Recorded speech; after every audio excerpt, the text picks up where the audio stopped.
Hello everyone, welcome to the divine classes. आज हम discuss करने वाले हैं यूपी टेट 2019 का सेकंड पेपर। तो चलिए स्टार्ट करते हैं। फर्स्ट क्वेश्चन, यदि x1 लंबाई के वस्तु का, ठीक है, कोई वस्तु है जिसकी लंबाई कितनी है x1 का, उत्तल दर्पण से बना प्रतिबिंब x2 लंबाई का है। जो प्रतिबिंब बनना है वो कितनी लंबाई का, x2 लंबाई का हो तो हमें x1 और x2 में रिलेशन बताना है। तो जो उत्तल दर्पण से प्रतिबिंब बनता है वो किस तरीके से बनता है, उसमें दो केस होते हैं। तो दोनों केस देख लेते हैं। ये उत्तल दर्पण है, इसमें अंदर की तरफ पॉलिश होती है, ये इसकी प्रिंसिपल एक्सिस हो गई। और यहाँ पर जहाँ कट करेगा प्रिंसिपल एक्सिस उत्तल दर्पण को, ये होता है इसका पोल, और अंदर साइड होता है फोकस, और बीच में सेंटर। इसी तरीके से इसमें होगा पोल, फोकस और सेंटर। ठीक है, तो फर्स्ट केस में क्या होगा कि जो वस्तु है वो इन्फिनिटी पर रखी हो। ठीक है, ये वस्तु है, ये इन्फिनिटी पर रखी है। इसको थोड़ा बड़ा बना लेते हैं। x1 लंबाई के इन्फिनिटी पर रखी है। ठीक है, इस पर जो प्रिंसिपल एक्सिस के पैरेलल रेज जाएंगी वो कैसे, कहाँ से पास होंगी, फोकस से पास होंगी। ठीक है, कोई भी रेज जाएगी तो वो कहाँ, किससे पास होगी, फोकस से ही जाएगी, क्योंकि वो इन्फिनिटी पर रखा है। तो जो प्रतिबिंब बनेगा वो फोकस पर बनेगा, और वो सिर्फ एक पॉइंट के साइज़ का होगा। ठीक है, वस्तु x1 थी और ये पॉइंट के साइज़ का है, तो यहाँ पर तो x1 बड़ा हो गया x2 से। ठीक है, इसका साइज़ तो पॉइंट है x2, तो x1 x2 से बड़ा हो गया। ठीक है, सेकेंड केस में देखते हैं। जब वस्तु पोल और इन्फिनिटी के बीच में किसी फिक्स्ड डिस्टेंस पर रखी हो, जैसे मान लीजिए यहाँ पर रखी है x1, तो जो प्रिंसिपल एक्सिस के पैरेलल रेज होंगी वो तो फोकस से ही पास होंगी।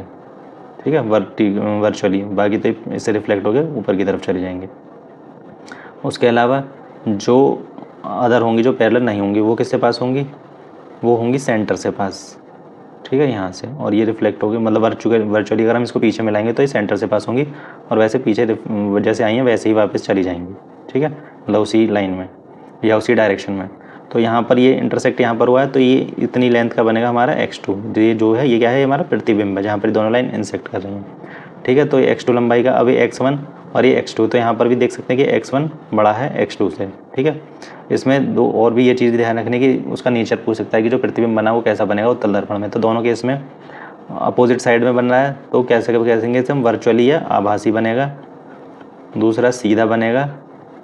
ठीक है, सीधा मतलब प्रिंसिपल एक्सिस से ऊपर बन रहा है, नीचे बनता है तो उल्टा हो जाता है, और हमेशा छोटा बनेगा। ठीक है, ये इसका नेचर है। ठीक है, दो केस है, दोनों में या तो आभासी बनेगा, सीधा बनेगा, और छोटा बनेगा। और जो, तो फिर इनमें रिलेशन क्या हो जाएगा, x1 हमेशा बड़ा रहेगा x2 से, तो ऑप्शन सी सही हो जाएगा इसका। Next, the SI unit of heat. ठीक है, हीट एक तरीके की एनर्जी है, और एनर्जी की यूनिट क्या होती है, एसआई यूनिट जूल होती है। ठीक है, तो ऑप्शन ए करेक्ट हो जाएगा। ठीक है, और बाकी ऑप्शन देखें तो कैलोरी, कैलोरी भी यूनिट, एनर्जी की यूनिट होती है, लेकिन एसआई यूनिट नहीं होती। किलो कैलोरी जो है कैलोरी से बना है, लेकिन ये भी एनर्जी की यूनिट है, लेकिन एसआई यूनिट नहीं है। और जो अर्ग है वो अर्ग एनर्जी की यूनिट है, लेकिन एसआई नहीं है, वो सीजीएस यूनिट है। ठीक है, तो ये भी आपको याद रखना है। नेक्स्ट, माध्यम में ध्वनि तरंगों की प्रकृति होती है ना तो अनुदैर्ध्य और ना ही अनुप्रस्थ, केवल अनुदैर्ध्य, केवल अनुप्रस्थ, अनुदैर्ध्य और अनुप्रस्थ दोनों। तो जो ध्वनि की तरंगें होती हैं उनकी प्रकृति कैसी होती है, हमेशा अनुदैर्ध्य होती है, मतलब लॉन्गिट्यूडनल। ठीक है, सिर्फ लॉन्गिट्यूडनल होती हैं, तो इसका ऑप्शन बी करेक्ट हो जाएगा। नेक्स्ट, एक एंगस्ट्रॉम का मान होता है, एंगस्ट्रॉम का मान बताना है हमें किसमें, माइक्रोन में। तो एक एंगस्ट्रॉम किसके बराबर होता है, 10⁻⁻10 मीटर के। ठीक है, और एक माइक्रोन किसके बराबर होता है, माइक्रोन को इसे म्यू से डिनोट करते हैं, 10⁻⁻6 मीटर।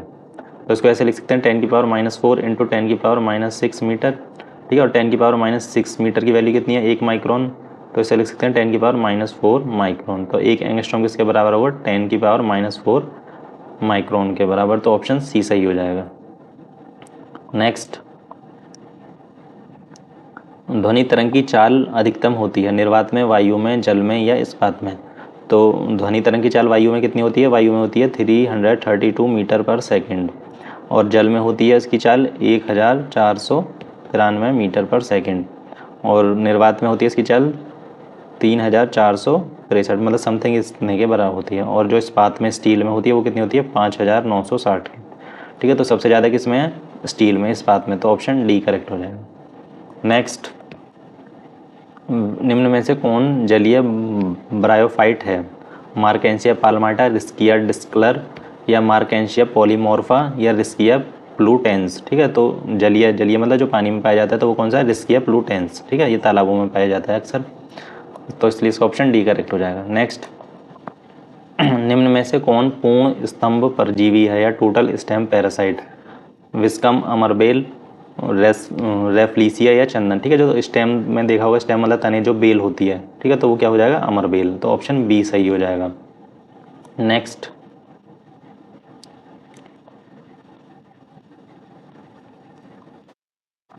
पौधे में होने वाली घटनाओं का मिलान करें। एब्जॉर्प्शन ऑफ वाटर, ठीक है, जल का अवशोषण का होता है जाइलम में, फ्लोएम में, मूल या रूट जड़ों में, या एपिब्लेमा में। तो पानी का जो एब्जॉर्प्शन होता है वो कहाँ से होता है, जड़ों से होता है, तो इसका ऑप्शन पहले का तो हो जाएगा 3, ठीक है। और absorption of minerals, absorption of minerals किस में होता है, या खनिजों का अवशोषण एपिब्लेमा में, तो बी का कौन सा हो जाएगा 4, ए का 3 और बी का 4, तो ये सेकंड और लास्ट में, बाकी भी चेक करते हैं। ट्रांसपोर्ट ऑफ वाटर, ठीक है, जल परिवहन, ठीक है, वाटर ट्रांसपोर्ट कौन करता है, अब 2 ऑप्शन बताए, जाइलम और फ्लोएम, तो वो करता है फ्लोएम, ठीक है, तो सी का हो जाएगा सेकंड, सी का सेकंड, ए इसमें ऑप्शन डी में है, तो ए की बचा खनिज परिवहन, खनिज परिवहन किस में होगा, जाइलम में, ठीक है, तो इसका सही ऑप्शन क्या हो जाएगा, ऑप्शन डी।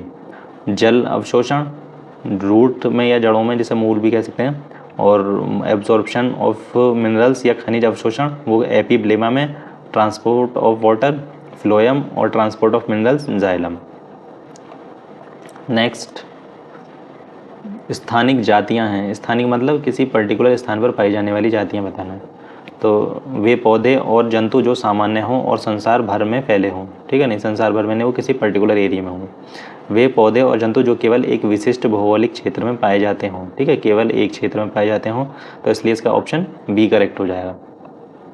नेक्स्ट, पौधों में मादा जननांग के भागों का व्यवस्थित क्रम क्या है, ठीक है, तो व्यवस्थित क्रम क्या है, तो सबसे पहले होता है स्टिग्मा, स्टिग्मा के बाद स्टाइल, स्टाइल के बाद ओवेरी, ठीक है, ओवेरी के बाद थैलामस, ठीक है, तो ये देख लीजिए कि इसमें है स्टिग्मा, एक ही ऑप्शन है ऐसा, स्टिग्मा, स्टाइल, ओवेरी और थैलसम, तो इसलिए इसका ऑप्शन डी करेक्ट हो जाएगा। नेक्स्ट, विच रिप्रेजेंट कैल्सिनेशन, ठीक है, कैल्सिनेशन क्या होता है, कैल्सिनेशन एक तरह की रिएक्शन होती है जिसमें धातु कार्बोनेट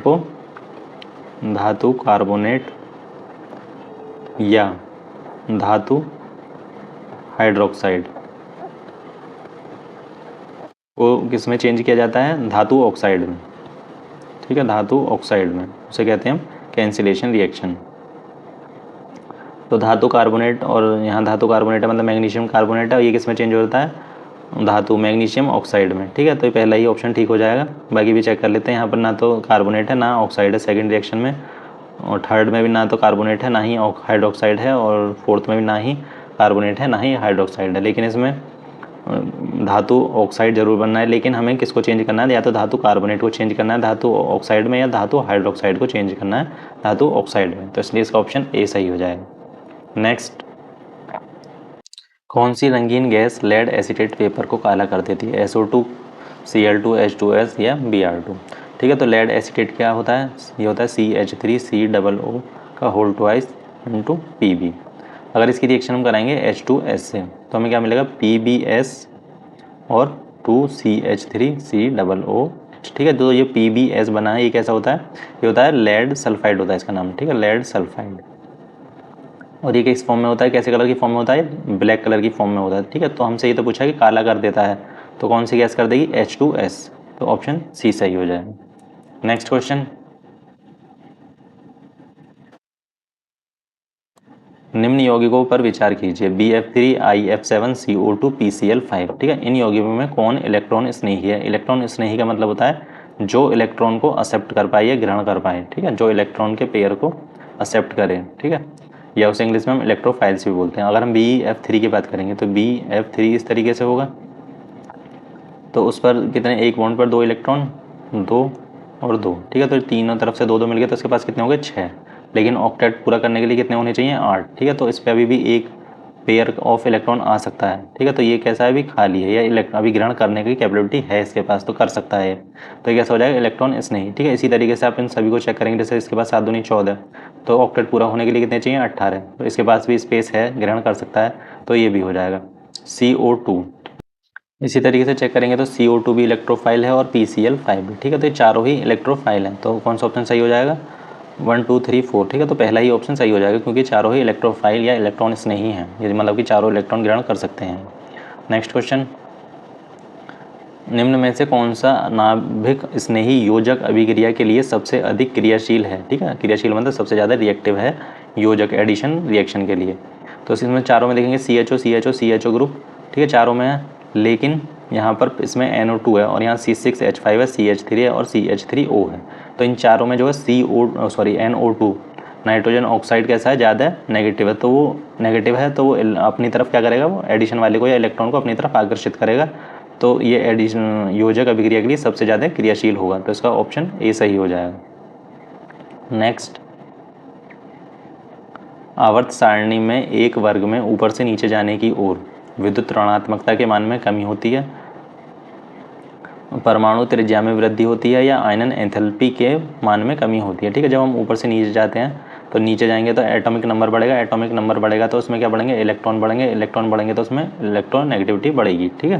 तो इसलिए पहला तो सही है, ठीक है। फिर परमाणु त्रिज्या में वृद्धि, ठीक है। एटॉमिक नंबर बढ़ेगा तो उसका साइज़ भी बढ़ेगा और साइज़ बढ़ेगा तो उसकी रेडियस भी बढ़ेगी, ठीक है। फिर उसके बाद ये भी सही हो जाएगा, दूसरा भी। तो आयनन एंथैल्पी के मान में कमी होती है, ठीक है। तो ऊपर से नीचे जाने पर आयनन एंथैल्पी जो है वो कम होती है। तो इसलिए ये तीनों पॉइंट सही हैं। तो इसलिए इसका सही ऑप्शन क्या हो जाएगा? A, B और C, ठीक है। तो ऑप्शन ए करेक्ट हो जाएगा। नेक्स्ट, निम्नलिखित में से कौन सा विद्युत चुंबकीय तरंग नहीं है? इंफ्रारेड, एक्सरे, माइक्रोवेव या अल्ट्रासोनिक, ठीक है। जो चुंबकीय नहीं है वो कौन सा विद्युत चुंबकीय? अल्ट्रासोनिक, ठीक है। तो इसका ऑप्शन डी करेक्ट हो जाएगा। नेक्स्ट, पृथ्वी के चुंबकीय भूमध्य रेखा पर नतिकोण का मान होता है, ठीक है। तो भूमध्य रेखा पर होता है 0 और ध्रुव पर होता है, चुंबकीय ध्रुव पर कितना होता है? 90, ठीक है। ये भी आपको याद रखना है, इसलिए इसका ऑप्शन बी करेक्ट हो जाएगा। नेक्स्ट, डेसिबल है, ठीक है। डेसिबल क्या है? एक यूनिट है और यूनिट किसकी है? वो साउंड को मेजर करने के लिए, ठीक है। तो इसका सही ऑप्शन क्या हो जाएगा? A musical note, a musical instrument, the wavelength of the noise, a measure of sound level. तो इसका सही ऑप्शन क्या हो जाएगा? D, a measure of sound level, ठीक है। ध्वनि स्तर की एक माप। नेक्स्ट, किरचॉफ धारा संबंधी नियम किसके संरक्षण पर आधारित है, ठीक है। तो किरचॉफ के दो नियम होते हैं, पहला धारा संबंधी, ठीक है, या इसको हम कह सकते हैं संधि नियम भी, संधि नियम। और ये किस पर निर्भर करता है? किसके संरक्षण पर आधारित है? ये है आवेश के, ठीक है। और दूसरा होता है हमारा वोल्टता का नियम, वोल्टता का नियम, वोल्टता का नियम, ठीक है। और ये किस पर आधारित होता है? ये होता है ऊर्जा पर, ठीक है। और इसमें जो नेट करंट होता है फर्स्ट वाले में धारा संबंधी नियम में वो कितना होता है? 0, ठीक है। किसी भी पॉइंट पर या किसी भी जंक्शन पर जो नेट करंट होता है वो होता है 0। और जो वोल्टता का नियम है उसमें क्या होता है? टोटल वोल्ट, टोटल वी जो किसके बराबर होता है? टोटल EMF के बराबर होती है, ठीक है, किसी भी क्लोज्ड सर्किट में। और वी को हम लिख सकते हैं IR, तो ये इस फॉर्म में भी लिखा हो सकता है, सिग्मा IR। सिग्मा IR का मतलब सभी IR जितने भी उसमें लगे हुए हैं उसमें सबका सम किसके बराबर होगा? टोटल EMF मतलब इलेक्ट्रोमोटिव फोर्स के बराबर, ठीक है। तो हमसे सिर्फ धारा संबंधी पूछा था, तो धारा संबंधी किसके संरक्षण पर आधारित है? आवेश के। तो ऑप्शन बी करेक्ट सही हो जाएगा। नेक्स्ट,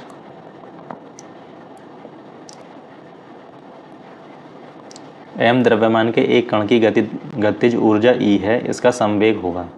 तो गतिज ऊर्जा E है, तो गतिज ऊर्जा का क्या फॉर्मूला होता है? Half mv²। और हमसे पूछा संवेग, संवेग होता है P=mv, ठीक है। तो हमसे m और E के ऑप्शन जो दिए है वो m और E की फॉर्म में दिए है, तो हम जो v की वैल्यू को रिप्लेस कर देंगे। तो v की वैल्यू यहाँ से निकाल के इसमें पुट कर देंगे, तो ये हो जाएगा 2E/m=v²। दोनों तरफ स्क्वायर रूट लेंगे तो 2E/m पर स्क्वायर रूट आ जाएगा, इधर v बचेगा बस, ठीक है। v की वैल्यू मिल गई, v की वैल्यू यहाँ पुट कर देंगे, m × 2E/m, इसको ऐसे लिख सकते हैं m × 2E/√m।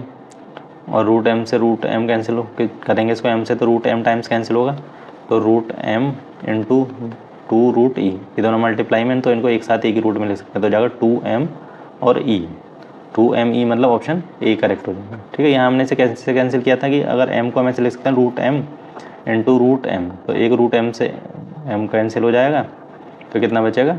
√m, ठीक है, मतलब ये जो लिखा था हमने। नेक्स्ट, अयस्क कॉपर पाइराइट का सांद्रण किया जाता है चुंबकीय विधि के द्वारा, फेन उत्प्लेवन विधि के द्वारा, गुरुत्वीय विधि के द्वारा, या इनमें से कोई नहीं। ठीक है, जो अयस्क कॉपर का पाइराइट का सांद्रण किया जाता है वो किसके द्वारा किया जाता है? फेन उत्प्लेवन विधि के द्वारा। तो इसलिए इसका ऑप्शन सी करेक्ट हो जाएगा। नेक्स्ट, 2 मिथाइल प्रोपेन में 3 डिग्री कार्बन की संख्या है। ठीक है, 2 मिथाइल प्रोपेन, तो 2 मिथाइल प्रोपेन,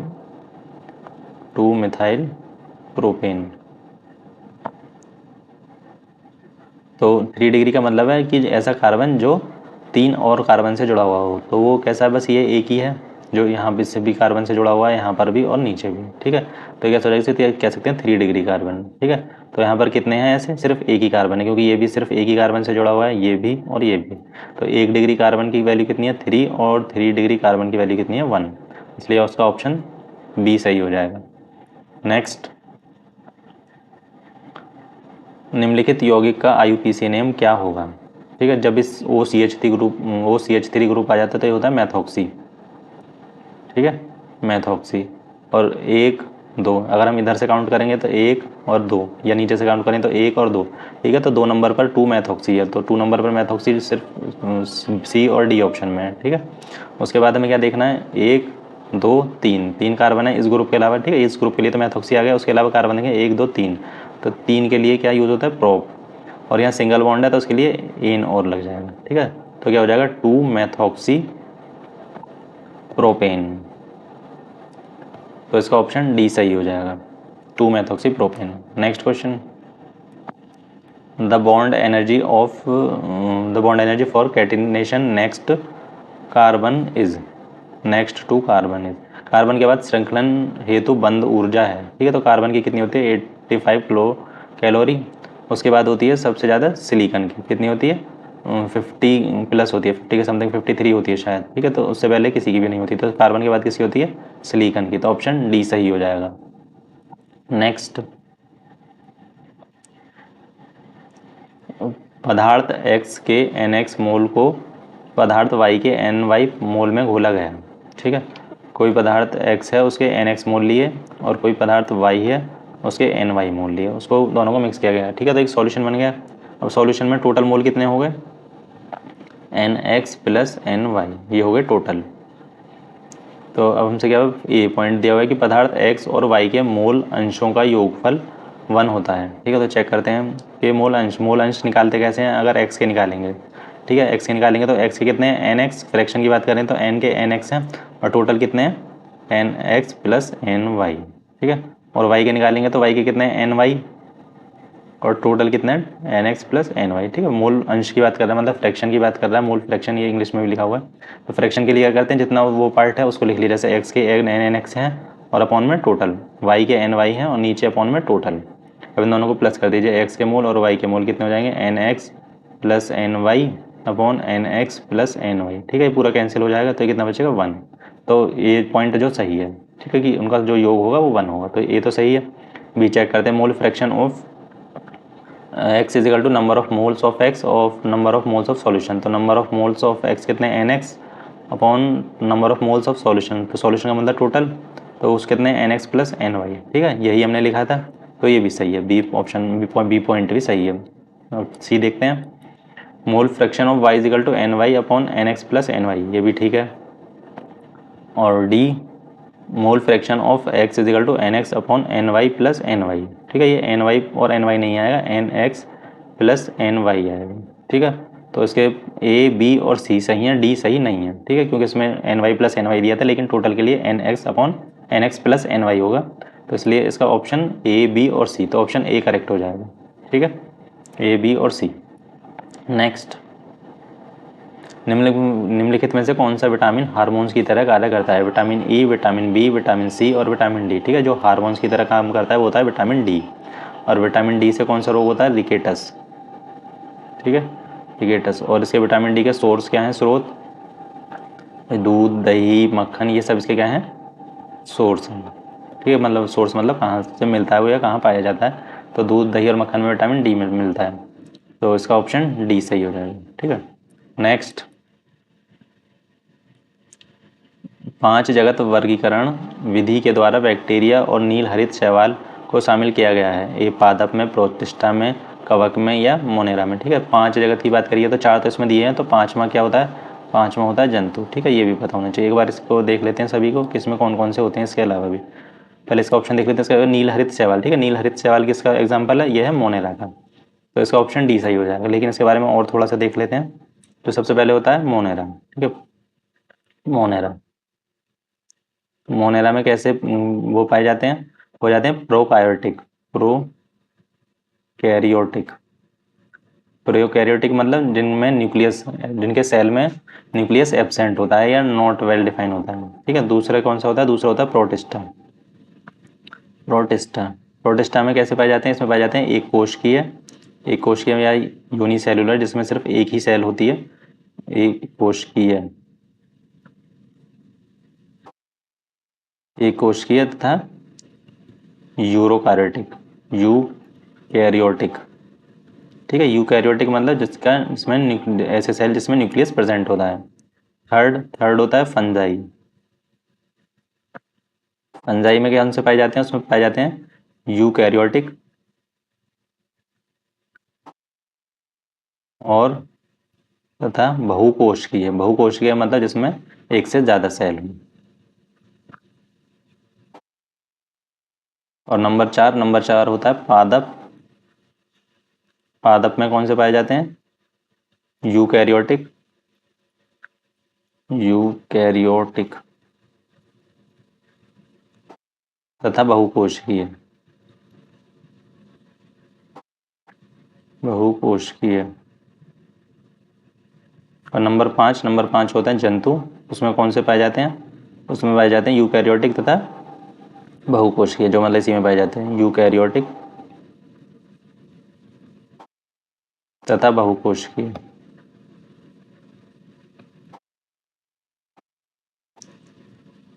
इनके एग्जाम्पल लिखने हो तो एग्जाम्पल भी लिख सकते हैं। इसका तो क्वेश्चन में दिया था, क्या था? नील हरित शैवाल। नील हरित शैवाल, शैवालिया, इसको साइनोबैक्टीरिया भी बोलते हैं। और प्रोटिस्टा के एग्जाम्पल क्या हैं? शैवाल, प्रोटोजोआ और स्माइल मोल्ड, स्लाइम मोल्ड। ठीक है, और फंजाई के एग्जाम्पल इसके कवक, यीस्ट, कवक और यीस्ट। और पादप के ब्रायोफाइट, ब्रायोफाइट और टैक्रियोफाइटा। और जंतु के लिखने हैं तो सभी कशेरुकी जंतु जो होते हैं, कशेरुकी और अकशेरुकी। ठीक है, सभी तरीके के आते हैं इसमें। ठीक है, कशेरुकी और अकशेरुकी सभी जंतु आते हैं। तो ये सब इसके एग्जाम्पल थे। ठीक है, इसमें से भी पूछ सकता है कि मोनेरा में कौन से पाए जाते हैं? प्रोकायरेटिक। प्रोटिस्टा में ये क्वेश्चन तो पूछा भी है, प्रोटिस्टा में जो होते हैं वो किस तरीके के होते हैं? उसमें होते हैं एक कोशिकीय और यूकैरियोटिक। फंजाई में भी पूछ सकता है, इसमें होता है यूकैरियोटिक और बहुकोशीय।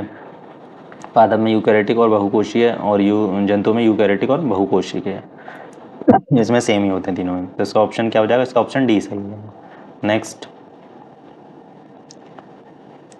निम्न में से कौन सा ऊतक है?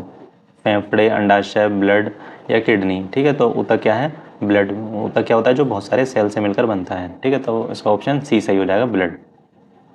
नेक्स्ट, अंडजनन की प्रक्रिया में जो हार्मोन्स अधिकतम होता है उसका नाम है एलएच, प्रोटोजेस्टान, एस्ट्रोजन या एफएसएच। ठीक है, तो उसका क्या नाम है? उसका नाम है एलएच। और इसका एलएच का पूरा नाम है ल्यूटिनाइजिंग। ल्यूटिनाइजिंग। ठीक है, पूरा नाम भी लिखा सकता है तो पता होना चाहिए, ल्यूटिनाइजिंग हार्मोन। तो इसका ऑप्शन ए सही हो जाएगा। नेक्स्ट, हिपोकैम्पस एक है। ठीक है, स्तनधारी, सिलेंट्रेट, प्रोटोकार्ड या फिश। ठीक है, तो ये क्या है? एक तरीके की फिश है। और ये कहाँ पाई जाती है? सी में पाई जाती है। और इसका जो सर होता है वो कैसा होता है? घोड़े की तरह होता है। ठीक है, हॉर्स की तरह। तो इसको समुद्री घोड़े के नाम से भी जानते हैं, ठीक है। ये कह सकते हैं कि इसका दूसरा नाम समुद्री घोड़ा भी है, ठीक है। तो ये भी याद रखना है आपको। तो ये किसकी तरह होता है, ये फिश की तरह होता है, तो ऑप्शन डी सही हो जाएगा। ये सेट यहीं कंप्लीट होता है और ये था यूपीटेट 2019 का पेपर। और नेक्स्ट वीडियो में हम सॉल्व करेंगे यूपीटेट 2018 का paper. And thank you so much.